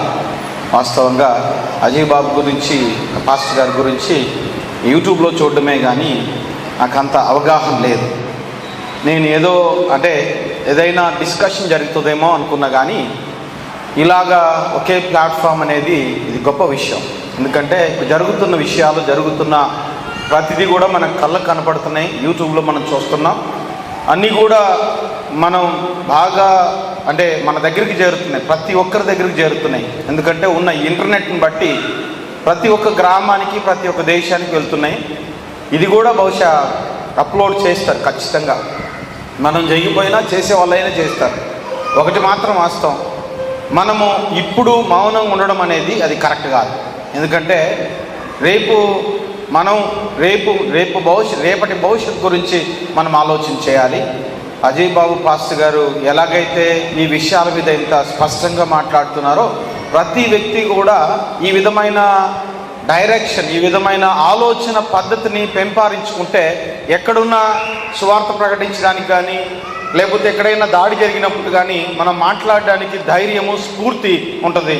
ఈ విషయాలు గుర్తుపెట్టుకోండి. ఇప్పుడు దాడులు జరుగుతున్నాయి, ఇది కాదనట్లేదు. దాడులు జరుగుతున్న ప్రదేశంలో ఎందుకు మౌనం ఉండాలి అంటే, మౌనంగా ఉండినంత వరకు వాళ్ళు మనకు దాడి చేస్తారు. మౌనంగా ఉండకుండా ఎందుకు మీరు ఇలా చేస్తున్నారని అడిగితే ఖచ్చితంగా వాళ్ళు నోరు మూసుకొని వెళ్తారు. ఎందుకంటే చట్టం ఎవరికి ఏ విధమైనటువంటి చట్టం కాదని చెప్పారు. వాస్తవమే, చట్టంలో ఉందండి. ఆ చట్టంలో ఉన్నదాన్నే మనం ఎక్స్పోజ్ చేస్తున్నాం, ఇంకా వేరేదేమీ చేయట్లే. అయితే ఏంటంటే జరుగుతున్న దాడులను బట్టి ఇప్పుడు అందరూ కలిసి ఒక ప్లాట్ఫామ్ మీదకి రావడం అనేది గొప్ప విషయం. ఇది వాస్తవంగా ఇది బయట పెడితే, అంటే ఇదే మీటింగ్ కానీ బయట పెడితే ఇంకా చాలా బాగుండేది. ఇంకా చాలా మంచి కాంగ్రిగేషన్ అయ్యేది. ఇంకా చాలా విశాలంగా అందరూ మాట్లాడడానికి కూడా బాగుండేది. ఇది చర్చి కాబట్టి అది అంత ఫ్లెక్సిబుల్గా ఉండదు. కాబట్టి ఇంకొకసారి ఇలాంటిది డిజైన్ చేసినప్పుడు ఒక పెద్ద హాల్ తీసుకుంటే దాంట్లో ఎంతవరకు ఏంటి అనేది మనం అవగాహనతో ముందుకెళ్ళడానికి దేవుడు సహాయం చేస్తాడు. అందరికి కూడా అవగాహన దేవుడు ఇస్తాడు. ఎందుకంటే మనల్ని మనం కాపాడుకునే పరిస్థితి ఇది, మనల్ని మనం సంరక్షించుకునే పరిస్థితి. మనకంటూ కొంచెం బేసిక్ నాలెడ్జ్, ఎవరైనా వ్యతిరేకిస్తే ఎలాగ పోరాడాలి. ఇందాక అజయ్ బాబు గారు జ్ఞాపకం చేస్తూ మనకు ఒక చట్టం ఉంది. అది మనకున్న చట్టం ఈ నెంబర్ చెప్పారు. అది 100%. ఆ నెంబర్ ఇప్పటికీ ఎవరికి తెలియదు. వాస్తవం చెప్పాలని పోరాడుతున్న వాళ్ళకు కూడా తెలియదు. అది ఖచ్చితంగా తెలుసుకుంటే మనం ధైర్యంగా మాట్లాడే ఆ విధానం లోపల నుంచి బయటికి మనకి వస్తుంది. కాబట్టి ఈ విషయాలు ఇంకా చాలా ఉన్నాయి. ఇవే కాదు, చాలా ఉన్నాయి. ఇప్పటికీ జరుగుతున్న దాడులు ఇంకా జరుగుతూనే ఉన్నాయి. అయితే మన దేశము, భారతదేశం ఎటువంటిదంటే అందరికీ సమానమైన హక్కు ఇవ్వడానికే దీనికి ప్రయాసపడరు కానీ ఒకరి వైపు నడిపించబడ్డానికి భారతదేశము కాదు. కాబట్టి ఈ విషయం అందరికీ హక్కు ఉంది. మనం ఇక్కడ పుట్టాం, ఇక్కడ పెరిగాం, ఇక్కడ ఉద్యోగాలు చేసుకుంటున్నాం, ఇక్కడ పిల్లలు ఉంటున్నారు. ఇక్కడ మనకు కూడా ఒక స్వాతంత్రం ఉంది. మనం కూడా మాట్లాడే హక్కు మనకు కూడా ఉంది. కాబట్టి మనం సంరక్షించుకునే పరిస్థితి వచ్చేసింది. ఇప్పటికైనా మనం నిలబడాల్సిందే. నిలబడకపోతే ఏమిగా దావీదు నిలబడ్డాడు. నిలబడినందుకు చాలా అద్భుతం. దేవుడు దావీదుకి యుద్ధం తెలియదు. బైబిల్లో ఉంది, అంటే సహోదరులు తెలియదేమో కొంతమందికి. బైబిల్లో ఉంది దావీదుకి యుద్ధం తెలియదు, యుద్ధాన్ని గురించిన అవగాహన కూడా లేదు. కానీ దావీదు నిలబడ్డాడు. ఆ ఫిలిస్తీన్ల చేతుల నుండి దేవుడు దావీదు ద్వారా ఇజ్రాయిలీని దేవుడు విడిపించాడు. ఫిలిస్తీన్ల యొక్క బానిసలుగా తీసుకొని పోయే దినాల నుండి దేవుడు వారిని విడిపించాడు. ఈరోజు మనం కూడా నిలబడితే అద్భుత కార్యాన్ని దేవుడు చేస్తాడు. ఎందుకొరకంటే సమాజం కోసం, నెక్స్ట్ తరం కోసం ఏదో ఒక మెసేజ్, ఏదో ఒకటి మనం అందజేయడానికి ఇష్టపడితే ఖచ్చితంగా దేవుడు కార్యం చేస్తాడు. ఇప్పుడు నిలబడే వాళ్ళు లేకనే దేవుడు కూడా అలా మౌనంగా ఉన్నాడు. మనం లేకపోతే ఆయన పని చేయలేడు. కాబట్టి మనమే ఆయనకు ఒక అంబాసిడర్స్గా పనిచేస్తే ఖచ్చితంగా అందరిలో చేరుకుంటుంది. ఇది మంచి ప్రోగ్రాం. అయితే ఇది ఇంత షార్ట్గా చేయడం అనేది అది చాలా విస్తారంగా మాట్లాడాలి. ఇవన్నీ ఎలా ఉండాలంటే ఉదయం నుంచి సాయంత్రం దాకా సెమినార్ లాగా పెడితే చాలా అవగాహన ఉంటుంది పాస్టర్ గారు వాస్తవంగా. ఎందుకంటే ఉదయం సెషన్, మధ్యాహ్నం సెషన్, కనీసం ఒక 2-3 గంటలు మీకు ఇస్తే దీంట్లో ఉన్న లోతుపాతులు ఏందో అందరికి పాస్టర్స్కి పెడితే చాలా మంచిదని నా ఉద్దేశం. ఎందుకంటే చాలామందికి దైవజనులకి పీనల్ కోర్టు ఈ మన ఏవైతే సెక్షన్స్ ఉన్నాయో తెలియదు. ఆ సెక్షన్స్ తెలిస్తే అద్భుతంగా అందరిలోకి చేరుతుంది. ఎందుకంటే ధైర్యము అప్పుడే వస్తుంది. మాట్లాడడానికి కానీ మనం నిలబడడానికి కానీ ధైర్యం కూడా అప్పుడే వస్తుంది. ఎందుకంటే మనకు చట్టం ఉంది, చట్టం అందరికీ పనిచేస్తుంది. చట్టం పరంగా మనం వెళ్ళడానికి కూడా హక్కు ఉందనే విషయం ఇది తెలియపరచబడుతుంది. సరే, ఈ సమయాన్ని ఇచ్చిన ప్రేమ్కి యూత్ కమిటీ వారందరికీ, సంఘ పెద్దలందరికీ, self supporting centenary Baptist church నుండి మీ అందరికీ శుభములు తెలియపరుస్తూ పాస్టర్ అజయ్ బాబు గారికి సంఘం తరపున వందనాలు. పాస్టర్ గారు థ్యాంక్ యూ సార్, మంచి విషయాలు జ్ఞాపకం చేశారు. మా సంఘమంతరి తరపున, మా పెద్దలందరి తరపున మీకు హృదయపూర్వక. చాలామంది పాపం మీ యొక్క వాక్యం విని మీ విధానాన్ని చూసి అందరూ ఉండిపోయారు. అందరికీ వందనాలు. పెద్దలందరికీ మా హృదయపూర్వక వందనాలు. సంఘంలో వచ్చిన వారందరికీ కూడా, అలాగే ముస్లిం సహోదరులందరికీ కూడా మా హృదయపూర్వక వందనాలు. థ్యాంక్స్ అండి. God bless you. Thank you. Last ఒకన్నర మాట్లాడానికి పాస్టర్ గారు ఝాన్సీ సమర్థన్ గారు ముందుకు వచ్చి చాలా షార్ట్గా జస్ట్ 2 minutes మాట్లాడతారు. తర్వాత మనం ప్రోగ్రామ్ ప్లే చేసుకుందాం. సతీష్ కుమార్ బాబు మీరు ఆల్రెడీ మీతో మాట్లాడారట వారు. నేను పర్సనల్గా మీకు మీట్ అవుతాను. సో ఒకటి మాత్రం నేను చెప్పేది ఏంటంటే, బైబిల్లో కూడా ఒకటి ఉందండి, 3 పేటల తాడు, చెప్పండి కొంచెం గట్టిగా, తెగిపోదు. ముస్లిం, క్రిస్టియన్, దళితులు ఒకటైతే ఎవరు కూడా మనల్ని ఏమీ చేయలేరు. That is 100% fact. సో మనము ఏ విషయాల్లో కూడా అధైర్యపడకుండా ముందుకు మన ముగ్గురు కలిసి ఉంటే ఎవరు కూడా ఏం చేయలేరు. సో ఈ ఒక్క విషయాన్ని మీకు చెప్పాలనుకుంటున్నాను. మరి సహోదరులు సతీష్ బాబు గారు చెప్పినటువంటి మాట ఏంటంటే, మనం ఈ విధంగా ఫైటింగ్ చేసుకుంటూ, అంటే మనం మాట్లాడుకుని వెళ్ళిపోవడం కాదు, కానీ మనకంటూ ఒక అడ్వకేట్ కమిటీ ఉండాలి. సో మనకు ఒక కమిటీ వేసుకొని మనలో ఎవరికైనా ఇటువంటి ప్రాబ్లమ్స్ వచ్చినప్పుడు ఈ కమిటీలో అందరూ సహోదరులు, ముస్లిం సహోదరులు, క్రైస్తవ సహోదరులు వీరందరూ కూడా ఉండి దీన్ని మనం ఏకదాటిగా మనము పోరాటాన్ని ముందుకు తీసుకుని వెళ్తే ఖచ్చితంగా సక్సెస్ అవుతామనేటువంటి యొక్క సత్యాన్ని తెలియజేస్తున్నాను. ముఖ్యంగా చాలా మంది భయపడుతూ ఉంటారు ఇటువంటి మీటింగ్స్కి రావడానికి. మేము మాట్లాడితే తర్వాత ఏమవుతుందో, మీడియా మమ్మల్ని ఏం చేస్తుందో అని. అది టెల్ యూ వన్ థింగ్ అండి, ఇలా భయపడుకుంటూ కూర్చుంటే మనం ఎప్పటికీ చేప కింద నీళ్ళలాగే ఉండిపోతాం తప్ప మనం పైకి పొంగలేము. మనం పైకి పొంగి పొరలాలి అంటే మనం బయటికి లేచి వచ్చి మాట్లాడాలి. మనకున్నటువంటి ప్రాబ్లమ్స్, మనకున్నటువంటి అన్నీ కూడా వీ నీడ్ టు ఎక్స్పోజ్. మనం ఎప్పుడైతే మనం ఎక్స్పోజ్ చేస్తామో will get the support. So I wish, నాకు రియల్లీ అజయ్ బాబు గారిని నేను అప్రిషియేట్ చేస్తూ ఉన్నాను. అది ఈ చిన్న ఏజ్లో మీరు చిన్న పిల్లల్ని పెట్టుకుని ఇంత చక్కటి పోరాటం చేస్తూ ఉన్నారు. మా అందరి సహకారం ఎప్పుడు మీతో ఉంటుందని తెలియజేస్తూ ఉన్నాను. Thank you so much. Babu గారికి ఈ యొక్క కార్యక్రమాలన్నింటినీ కూడా వారు పంపించారు. నేను మీకు అందరినీ ఫార్వర్డ్ చేస్తాను. థ్యాంక్ యూ అండి. నా పేరు మట్టి ప్రసాద్, CMDF తెలంగాణ రాష్ట్ర అధ్యక్షుల పదవి నాకు ఇచ్చిన మన CMDF వ్యవస్థాపకులు మద్దిశెట్టి అజయ్ బాబు గారు పాస్టర్. ఆయనతో జర్నీ చేయాలంటే ఎవరి వల్ల కాదు, నా వల్ల కూడా కాదు. ఎందుకంటే ఈ భారతదేశంలో ఎన్ని రాష్ట్రాల్లో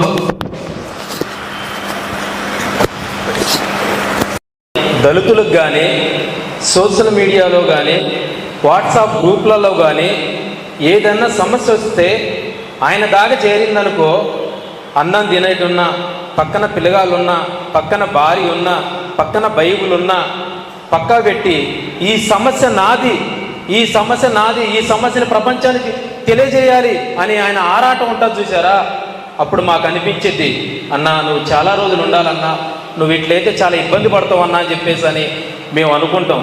అన్నగారు అటు కృష్ణా జిల్లా కానీ, వైజాగ్ కానీ, మహారాష్ట్ర కానీ, మరి మణిపూర్ కానీ, ఎక్కడ క్రిస్టియన్ బిడ్డలకి, ముస్లిమ్స్కి, గిరిజనులకి, కొయ్యలు, లంబాడి బిడ్డలకి ఎక్కడ ఏది జరిగినా కానీ ఆయన సొంత డబ్బులు వేసుకొని కారుకు డబ్బులు లేకోకుంటే ట్రైన్ ఎక్కైనా అక్కడ పోయి ఆ సమస్యని, అది పోలీస్ స్టేషన్ అయినా, అక్కడ ఉన్న రాజకీయ నాయకులైనా, అక్కడ ఎవరున్నా కానీ వాళ్ళతోని కూర్చోబెట్టి ఆ బిడ్డలకి న్యాయం చేసిన దాకా ఆయన పోరాటం మామూలు విషయం కాదని చెప్పేసి అని నేను దగ్గర నుంచి చూస్తున్నా కాబట్టి మీకు తెలియజేస్తున్నాను.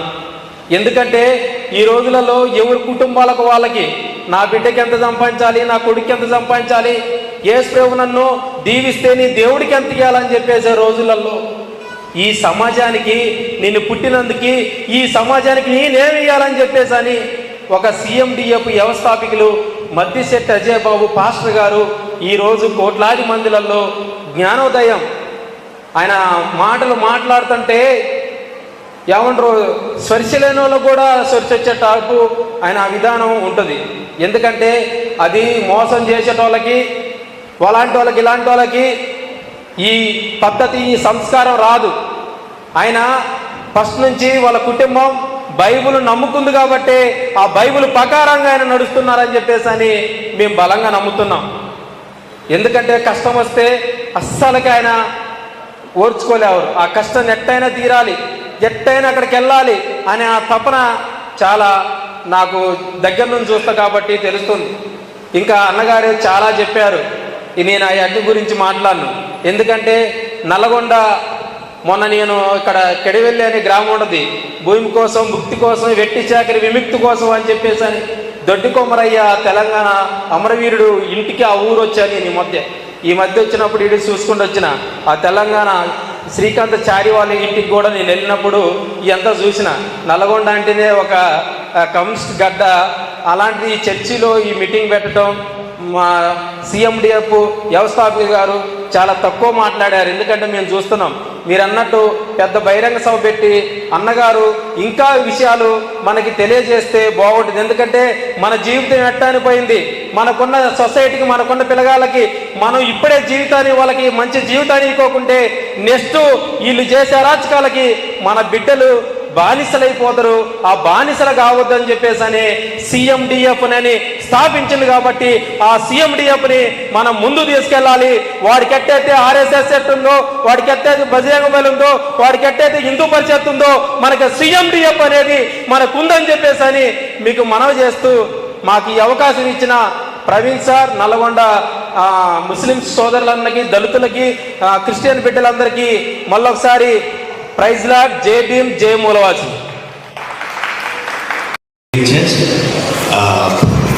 ఫస్ట్ ఆఫ్ ఆల్ మనకి చీఫ్ గెస్ట్గా వచ్చిన స్పీకర్ గారికి, అజయ్ బాబు గారికి మా యూత్ కమిటీ తరఫు నుంచి వందనాలు తెలియజేస్తున్నాను. దాన్ని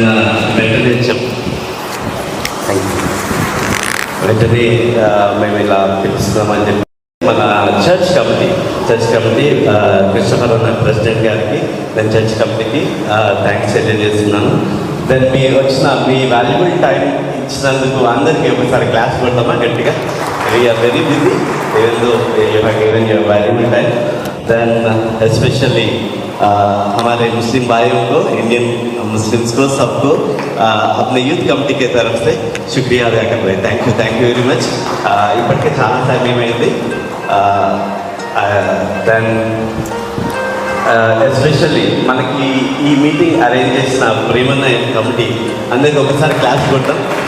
okay, thank you all. Thank you very much. Pastors association నుండి వారిని అభినందిస్తూ ఉన్నాం. ఎందుకంటే ఇంత చిన్న ఏజ్లో ఎలాంటి మరి నలుమూలల నుంచి ఎన్నో వస్తాయి ఆటంకాలు, వాటన్నిటికీ భయపడకుండా ధైర్యంగా ఉండి మరి క్రైస్తవుల పక్షంగా, ముస్లిమ్స్ పక్షంగా నిలబడిన మా అజయ్ బాబు గారిని అభినందిస్తున్నాం. రోజు కూడా ఆ యూట్యూబ్లో చూస్తూ వారు కౌంట్ చేస్తూ ఉంటే మనకు కూడా చాలా ధైర్యం వస్తూ ఉన్నది.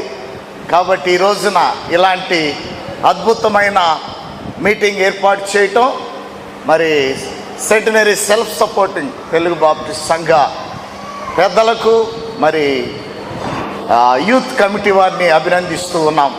రాబో దినాల్లో ఇది జనరల్ ప్లేస్లో పెట్టి ఇంకా అనేకమైన క్వశ్చన్స్, చాలామంది డౌట్స్, ఇవన్నీ కూడా టైం తీసుకొని ఇంకా అద్భుతంగా జరుగుద్దని, మరి క్రైస్తవులు అప్రమత్తంగా ఉండవలసిన దినాలు ఇవి. కాబట్టి నడుం కట్టాల్సిన దినాలు, మెలకుగా ఉండవలసిన దినాలు, ఐక్యత కలిగి ఉండవలసిన దినాలు. అలాగైతేనే మన సంఘాల్లో మరి ఆరాధనలు మనం ధైర్యంగా చేసుకొని ప్రభువుని ఆరాధించగలుగుతాం. ఆ రీతిగా దేవుడు మనందరికి సహాయం చేయనుగాక. మిమ్మల్ని అందరిని అభినందిస్తూ మీకు అందరికి వందనాలు తెలియజేస్తూ ప్రార్థన చేసుకుందాం. దయగలిగిన మా తండ్రి, స్తోత్రాలు, వందనాలు చెల్లిస్తున్నాం నాయన. ఈ సాయంకాల సమయంలో మీరు ఇచ్చిన ఈ శ్రేష్టమైన, అద్భుతమైన సహవాసాన్ని బట్టి నీకు వందనాలు చెల్లిస్తున్నాం ప్రభువా. ఆ దేశంలో చాలా భయంకరమైన సంఘటనలు మేము చూస్తున్నాం ప్రభువా. నలుమూలల మా తండ్రి భయంకరమైన హింసలు, ఎన్నో శోధనలు, హతసాక్షులు ఎంతోమంది ప్రభువా, ఎంతోమంది చంపబడుతున్నారు, నరకబడుతున్నారు, ఎన్నో మందిరాలు కూల్చబడుతూ ఉన్నాయి. ఈ భయంకరమైన దినాలలో మా తండ్రి, దేవుని ప్రజలైన మేము అప్రమత్తంగా మెలకుగా ఉండాలని ఈ రోజున యవనస్తులైన అజయ్ బాబు గారిని మా దగ్గరికి తీసుకుని వచ్చి మాకు గొప్ప మేల్కొల్పుని మీరు ఇచ్చినందుకు నీకు స్తోత్రాలు చెల్లిస్తూ, అజయ్ బాబు గారిని ఇంకా బలపరచండి. ఆయన చుట్టూ నీ సన్నిధి నుంచి, ఆయన ముందుగా నీ సన్నిధిని నడిపించి, ఇలాంటి మెట్టలను, కొండలను అన్నిటినీ సదును చేసి రాబో దినాల్లో క్రిస్టియన్, ముస్లిం సోదరులు ఐక్యత కలిగి అన్నిటిని ఎదుర్కొని స్వేచ్ఛగా నిన్ను ఆరాధించే భాగ్యాన్ని మాకు దయచేయమని, ఈ కార్యక్రమానికి వచ్చిన పెద్దలను, మరి ప్రియులందరినీ మీరు ఆశీర్వదించండి. ముస్లిం సోదరులను ప్రభువా, క్రైస్తవ సోదరులందరినీ మీరు దీవించి నీ కృపలో బలపరచమని, రాబో దినాల్లో ఇలాంటి ఐక్యతలో మేమందరం ముందుకు సాగటానికి నీ కృప దయచేయమని, మమ్మల్ని అందరినీ బలపరచమని, ఈ సాయంకాల దీవెనలు, పరలోకపు ఆశీర్వాదములు నిండుగా దయచేసి పంపించమని యేసు నామములో ప్రార్థిస్తున్నాము తండ్రి, ఆమేన్. మన తండ్రి అయిన దేవుని ప్రేమ, కుమారుడైన యేసుక్రీస్తు కృప, పరిశుద్ధాత్మని యొక్క అన్యోన్య సహవాసం, ఆయన సన్నిధి, ఆయన ఆశీర్వాదములు, దీవెనలు ఇప్పుడు ఎల్లప్పుడూ నిరంతరము అజయ్ బాబు గారికి, వారి బృందానికి, ఇక్కడ కూడిన మనందరికీ సదాకాలం తోడయ్యుండి నడిపించునుగాక. ఆమేన్, ఆమేన్, ఆమేన్.